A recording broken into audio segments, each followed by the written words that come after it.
자, 두 번째 시간 이어서 계속 강의하도록 그렇게 하겠습니다. 자, 이번에는 이제 아도 홈즈의 유실론의 견해가 아니라 이제 저의 개인적인 그런 견해에 대해서 말씀을 드리겠습니다. 그 앞장에서 간략하게 요약을 한 부분을 좀 발전해서 좀 설명을 하도록 그렇게 하겠습니다. 이제 저의 유실론의 그 견해는 크게 한 4가지 정도로 우리가 생각을 해볼 수 있는데, 첫 번째로 아도 홈즈와 마찬가지로 유실론은 무로부터 창조하신 하나님에 대한 믿음을 이야기를 하고 있습니다. 크리아티오 엑스 니힐로라고 하는 이런 확고한 믿음에서 이제 출발을 하고 있습니다. 그런데 이것이 갖는 의미는 몇 가지가 될 수 있습니다. 그 중에 하나가 하나님은 우주의 권은이시면서 동시에 세계의 주권자라고 하는 그런 믿음에서 출발을 하고 있습니다. 그러니까 이 세계의 모든 권한은 하나님이시다라고 하는 이야기입니다. 왜냐하면 그분이 창조주 하나님이시기 때문에 그렇다라고 하는 것이고, 이 세계의 모든 섭리를 주관하시는 분도 하나님이십니다. 이런 점에서 하나님은 주관자가 되신다라고 한 이야기입니다. 그 다음에 이제 두 번째로 이제 아도 홈즈도 동일하게 창조주와 피조물의 명확한 구분을 이야기를 했는데, 저도 동일하다고 생각을 합니다. 자, 이것은 신앙의 출발이 창조주와 피조물의 명확한 분리에서 시작을 하고 있습니다. 하나님은 하나님의 형상으로 지음을 받았다라고 이야기를 합니다. 그래서 이 창조주 하나님 속에서 우리가 알 수 있는 것이 있는데, 바로 그것은 우리가 하나님의 형상으로 지음을 받은 존재다라고 하는 이야기입니다. 그런데 우리가 여기서 하나 기억을 해야 될 부분들이 있는데, 내 자신만 하나님의 형상으로 지음을 받은 존재가 아니라 타인들도 하나님의 형상으로 지음을 받은 존재입니다. 우리 사회에서는 크게 성별을 나눌 때 남자와 여자로 구분해서 이야기를 합니다. 그러나 남자만 하나님의 형상으로 지음을 받은 존재가 아니라 여성들도 하나님의 지음을 받은 존재다라고 하는 이 사실을 기억하시면 좋겠습니다. 그래서 하나님은 타인도 하나님의 형상으로 지음을 받은 존재입니다. 내 주변의 타인들이 아무리 누추하게 보여도 그도 하나님의 형상으로 지음을 받은 존재다라고 하는 것을 여러분이 확신하고 믿으시기를 바랍니다. 두 번째 유실론은 하나님을 사랑의 존재로 받아들이는 믿음입니다. 기독교에서 사랑을 빼고는 우리가 생각할 수 없을 것입니다. 그래서 하나님은 사랑이시다라고 하는 것이 기독교의 핵심적인 그런 주장 가운데 하나입니다.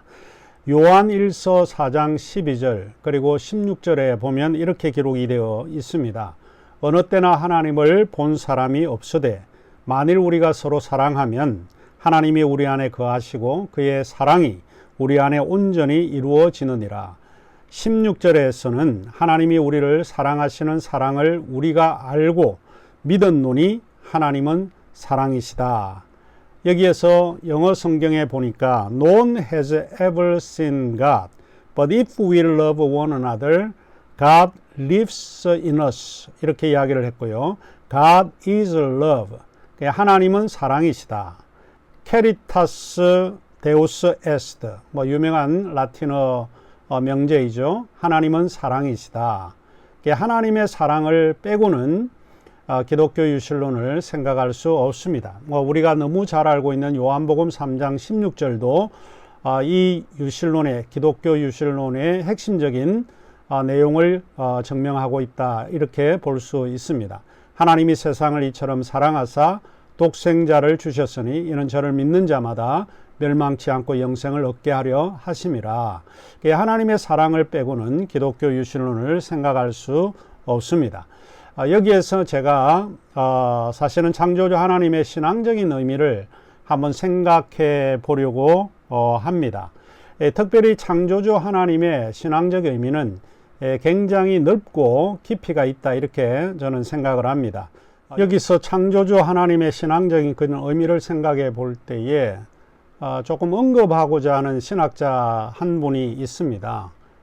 이분이 필립스 트리블이라고 하는 그런 여성 신학자인데, 이분이 이제 해석한 내용을 잠시 여러분에게 조금 언급해 주려고 합니다.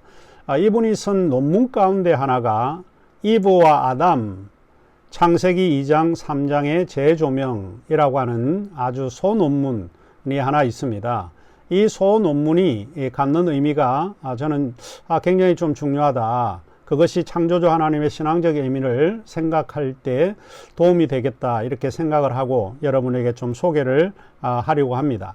이 논문에서 이야기하고자 하는 것은 몇 가지가 있는데, 그 중에 하나가 하나님이 아담을 창조하셨을 때에 돕는 배필 또는 돕는 사람으로 이렇게 주셨다 하는 이야기입니다.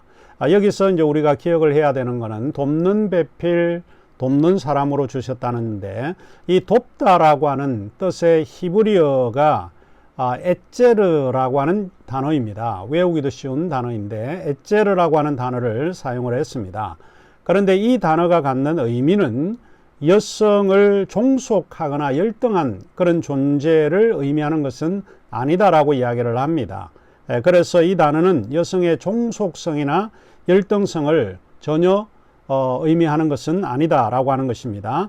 에제르라고 이야기를 할 때 그 단어는 하나님은 이스라엘을 도우시는 분, 우리 시편 121편 1절에 나올 때에 에서 유래하는 그런 단어인데, 하나님은 이스라엘을 돕다라고 할 때 돕는 분, 에제르라고 하는 단어를 사용을 하고 있습니다. 이 도움이라고 하는 것이 다른 의미가 아니라 구원의 의미로 사용되고 있습니다.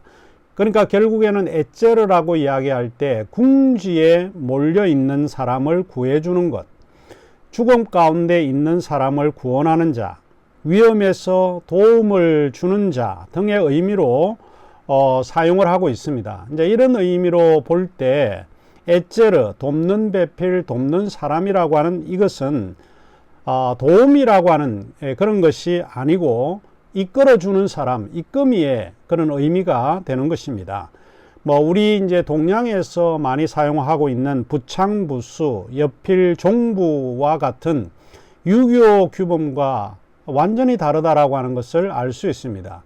그래서 기독교 세계관, 기독교 규범이라고 이야기를 할 때에 유교적 규범과는 너무나 다르고 참 좋은 규범이 아닐까, 이렇게 생각이 됩니다. 그래서 에제르는 도우미가 아니라 이끄미의 의미로 여러분이 조금 받으셔야 한다라고 하는 이야기입니다.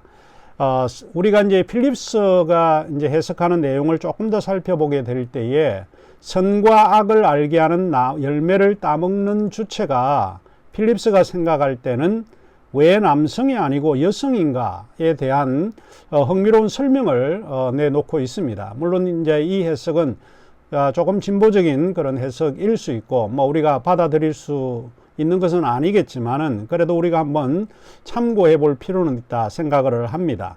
그러니까 여자가 남자보다 필립스에 의하면 더 지적인 존재, 더 적극적인 존재, 더 민감한 감수성을 가진 존재이기 때문에 그랬다라고 이제 설명을 하고 있는 것입니다. 물론 여성 신학자의 입장에서는 능히 이해가 되기도 하고 또 우리 남성들이 바라볼 때도 어느 정도 이해가 되는 부분이기도 합니다. 이 사건의 주도권은 철저하게 여자에게 있고 결정도 모두 여자가 한다라고 하는 그런 이야기를 하고 있습니다. 남자와 전혀 상의조차 하지 않고 완전히 독립적으로 행동하는 부분이 하와였다. 이렇게 이야기를 하는 거죠. 그러니까 여성이 굉장히 주도적인, 그리고 더 적극적인 그런 존재로 부각할 수 있는 내용이 여기에 들어가 있다라고 하는 이야기입니다. 저는 이 해석이 조금 진일보하지만 제가 이제 이야기하는 거는 사실 여성에 대한 것이 상당히 비하적인, 사회 문화적으로 비하적인 그런 태도를 많이 이제 우리가 보이고 있는데 우리는 그렇게 할 필요가 없다. 기독교 세계관은 남성도 하나님의 형상으로 지음을 받은 존재이지만 여성들도 하나님의 형상으로 지음을 받은 존재라고 하는 것을 우리가 기억을 해야 합니다. 하나님께서 남자와 여자를 창조하셨다라고 이야기할 때 그 여성들도 하나님의 형상으로 지음을 받은 가치 있는 그와 같은 존재다라고 하는 이야기입니다. 이런 점에서 기독교 세계관은 굉장히 좀 뛰어난 세계관이 아닐까 싶습니다. 세 번째로 유실론은 하나님을 거룩한 존재, 홀리 비잉으로 받아들이고 있습니다. 이 거룩성이라고 하는 것이 이제 중요한 개념 중에 하나인데, 이 하나님의 속성이 거룩성입니다. 이 거룩한 존재, 하나님은 거룩한 존재, 하나님은 사랑의 존재 외에도 하나님은 거룩한 존재, 도덕적인 그런 개념에서 우리가 이해될 수 있는 속성을 가진 존재입니다. 출애굽기 15장 11절에 보면 여호와여 신중에 주와 같은 자 누구이니까, 주와 같이 거룩함에 영광스러운 자가 누구이시니까 라고 이야기를 하고 있습니다. 하나님은 굉장히 거룩함에 있어서 뛰어난 존재라고 하는 것을 우리가 알 수 있습니다. 이사야 6장 2절에서 3절에서 우리가 살펴보게 되어도 그곳에서 이제 하나님의 거룩성을 언급을 하고 있습니다. 서랍들은 모셔 섰는데 각기 6날개가 있어 그 둘로는 그 얼굴을 가리었고 그 둘로는 그 발을 가리었고 그 둘로는 날며 서로 창화하여 가로되 거룩하다 거룩하다 거룩하다 만군의 여호와여 그 영광이 온 땅에 충만하도다. 천사들이 하나님께 영광을 돌릴 때에 나오는 말이 거룩하다 거룩하다 거룩하다 만군의 여호와, 그러니까 만군의 여호와, 우리 하나님은 거룩한 존재다 라고 하는 것을 알 수 있습니다. 이어서 하나 더 이 거룩성의 개념이 갖는 의미는 하나님의 긍휼을 의미하고 있습니다. 하나님의 긍휼, 하나님의 긍휼이라고 하는 것은 mercifulness라고 이야기를 할 수 있고 benevolence라고 하는 단어를 사용하기도 합니다. 이 하나님의 긍휼은 하나님의 자애 또는 하나님의 자비로우심을 의미하고 있습니다. 그러니까 하나님은 노하기를 더디하다라고 이야기할 때 하나님은 참고 있다. 이유가 뭔가? 하나님은 긍휼하시기 때문에 그렇습니다. 그러니까 거룩성의 그 속성 가운데 하나도 이 긍휼이라고 하는 그런 개념을 가지고 있습니다. 하나님의 긍휼은 오래 기다리고 오래 참으신다 하는 이야기입니다. 야고보서 2장 13절에 굉장히 독특한 구절 한 구절이 있는데 그게 뭔가 하면 긍휼이 심판을 이긴다 라고 하는 구절이 나옵니다. Mercy triumphs over judgment, 이렇게 NIV 성경은 이야기를 하고 있는데 이 말이 갖는 의미는 사실은 긍휼이 심판이라고 저지먼트라고 하는 것이 저는 이제 다르게 해석을 해서 판단이라고 할 수 있습니다. 사람이 긍휼을 가지게 되면 판단하지 않습니다. 하나님이 긍휼을 가지고 있기 때문에 판단을 이기고 심판을 이기신다, 이렇게 해석해 볼 수 있습니다. 그리고 우리가 잘 알고 있는 고린도전서 13장 8절의 말씀은 사랑은 언제까지나 떨어지지 아니하되, 이렇게 되어 있죠. 이 사랑은 결코 실패하지 않는다, 이런 말입니다. NIV 성경에는 Love never fails, 사랑은 결코 실패하지 않는다. 사랑은 무적입니다. 사랑은 어느 누구도 대적할 수 있는 중요한 무기 중에 하나입니다. 그러니까 이 거룩성은 하나님의 사랑에 기초가 되어 있다, 긍휼의 기초가 되어 있다라고 하는 것을 우리가 알 수 있습니다. 시편 145편 9절 말씀에서도 여호와께서는 만유를 선대하시며, 우리가 히브리어 말로 헤세드라고 하는 단어를 많이 사용하고 있잖아요. loving kindness라고 하는 단어인데, 하나님은 만유를 선대하시며 그 지으신 모든 것에 긍휼을 베푸시는도다, 이렇게 이야기를 하고 있습니다. 하나님의 거룩성이라고 하는 것은 판단하기 위해서 하나님의 속성을 이야기하고 있는 것이 아니라 하나님이 이 세상을 통치하고 다스릴 때에 긍휼하심을 가지고 사랑을 가지고 이 세상을 다스린다 라고 하는 것을 우리가 알 수 있습니다. 그 다음에 마지막으로 이 유실론은 하나님을 스스로 계시는 존재로 받아들이고 있습니다. 하나님은 스스로 있는 자라고 이야기를 합니다.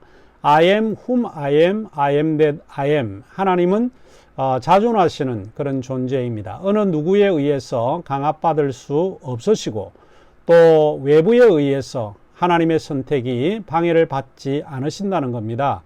하나님은 자신의 의지에 따라서 자유롭게 선택하고 결정하신다라고 하는 이야기입니다. 그래서 유실론의 그런 중요한 특징 중에 하나가 하나님을 자존의 존재로 받아들이고 있다 하는 이야기입니다. 이것이 이제 저의 개인적인 그런 견해입니다. 자,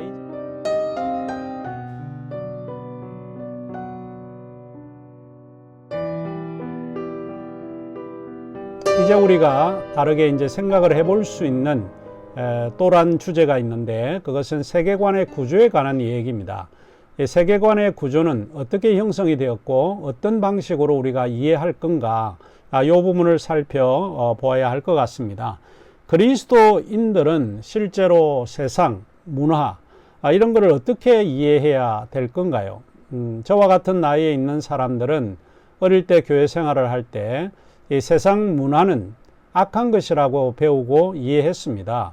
그래서 뭐 영화를 관전해도 안 되고 세상 문화와 동떨어지도록 그렇게 교육을 받은 것 같아요.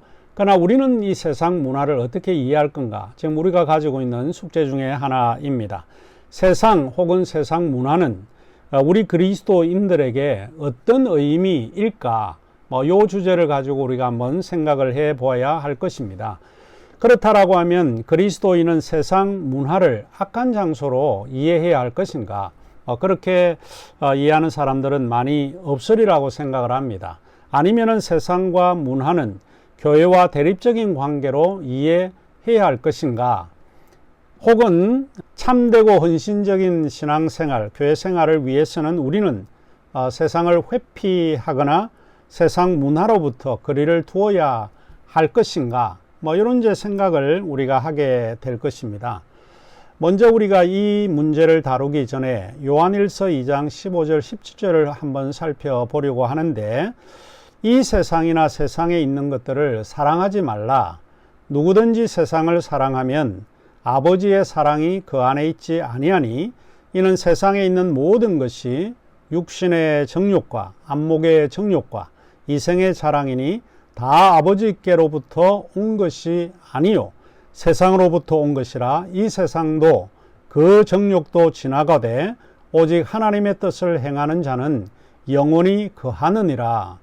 이렇게 말씀을 하고 있습니다. 그리고 우리가 잘 알고 있는 로마서 12장 1절과 2절에 보면, 그러므로 형제들아 내가 하나님의 모든 자비하심으로 너희를 권하노니 너희 몸을 하나님이 기뻐하시는 거룩한 산제사로 드리라.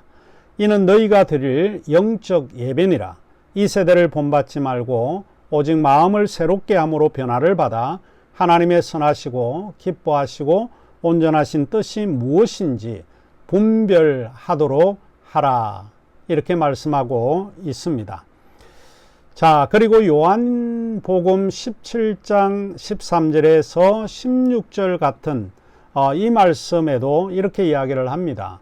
지금 내가 아버지께로 가오니 내가 세상에서 이 말을 하옵는 것은 저희로 내 기쁨을 저희 안에 충만히 가지게 하려 함이니이다. 내가 아버지의 말씀을 저에게 주었사오매 세상이 저희를 미워하여 싸우니 이는 내가 세상에 속하지 아니함 같이 저희도 세상에 속하지 아니함을 인함이니이다. 내가 비옵는 것은 저희를 세상에서 데려가시기를 위함이 아니요 오직 악에 빠지지 않게 보전하기를 위함이니이다. 내가 세상에 속하지 아니함 같이 저희도 세상에 속하지 아니하여 삼나이다. 그리고 우리가 요한복음 3장 16절을 보면, 하나님이 세상을 이처럼 사랑하사 독생자를 주셨으니 누구든지 그를 믿으면 멸망하지 않고 영생을 얻으리라 라고 이야기를 하고 있습니다. 이런 문화와 세상과 이 그리스도인은 대립적인 그런 의미로 우리가 받아들일 수 있습니다. 요한 1서 같은 데는 세상과 짝하지 말라라고 하는 그런 의미로 이야기를 하고 있지만, 예수님은 이 세상에서 그리스도인들을 데려가는 것을 목표로 하고 있지 않다, 이렇게 조금 모순적인 그런 성경 구절들도 우리가 발견하게 되는데, 그러면 이제 그리스도와 문화와의 이 관계를 어떻게 이해할 건가? 우리가 널리 알려져 있는 리처드 니버, 예일대학교의 조직신학 교수였던 리처드 니버의 유형에 대해서 우리가 한번 살펴보도록 하겠습니다. 이 그리스도와 문화의 관계에서 그는 5가지로 설명을 하고 있습니다. 오늘 이 두 번째 강의에서는 이것을 다 우리가 설명할 수는 없을 것 같은데, 일단 요약적으로 여러분에게 이 5가지를 말씀드릴까 하고 강의 시간에 이 5가지를 상세하게 좀 살펴보도록 그렇게 하겠습니다. 첫 번째에 니버가 말하고 있는 것은 문화에 대립하는 그리스도입니다. Christ against culture입니다. 이것이 강조하는 것은 문화는 그리스도와 대립하는 그런 관계에 있다라고 하는 것이 방점을 가지고 있습니다. 그 다음에 이제 두 번째로 문화의 그리스도인데 Christ of culture입니다. 문화의 그리스도인은 이 그리스도는 문화 속에 활동하는 의미로 받아들이고 있다라고 하는 이야기입니다. 그 다음에 이제 세 번째로 문화 위에 있는 그리스도가 있습니다. Christ above culture인데 이것은 문화 위에 그리스도가 군림하고 있다라고 하는 그런 의미로 우리가 받아들일 수 있습니다. 이 그리스도는 절대로 문화와 타협하지 않을 뿐만 아니라 문화를 통제하고 있는 그런 존재로 부각을 하고 있는 것이죠. 네 번째로 역설적인 관계로서의 그리스도와 문화를 이야기를 하고 있습니다. Christ and culture in paradox. 이 paradox라고 하는 것은 역설이라고 하는데, 일종의 paradox는 모순적인 그런 요소입니다. 이것은 일본 문화에 대립하는 그리스도와 유사한 그런 개념이긴 한데, 조금 다른 의미로 그리스도와 문화가 역설적인 그런 관계에 있다라고 하는, 물론 이제 문화와 대립하는 그런 관계보다는 조금 진일보한 그런 관계입니다. 이것은 이제 다음 우리가 만나서 구체적으로 좀 설명을 해드리도록 그렇게 하겠습니다. 그 다음에 이제 5번째로 문화의 변혁자, Conversionist Christ of Culture라고 이야기를 합니다. 이것은 이제 그리스도가 문화를 변혁하는 그런 존재다.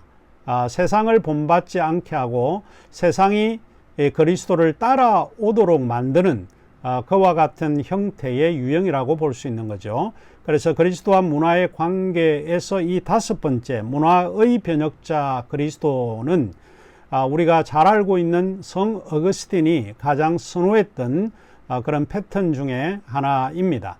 우리 그리스도인들은 세상을 따라가서는 안 되고 세상을 이끌어가는 존재다라고 하는 의미에서 이 5번째 그리스도와 문화의 유형의 관계에서 설명을 하고 있는 것입니다. 자, 그러면 오늘 두 번째 대체 강의는 여기서 마치도록 하고 다음 주에 우리가 만나서 함께 즐거운 토론의 시간을 갖도록 하겠습니다.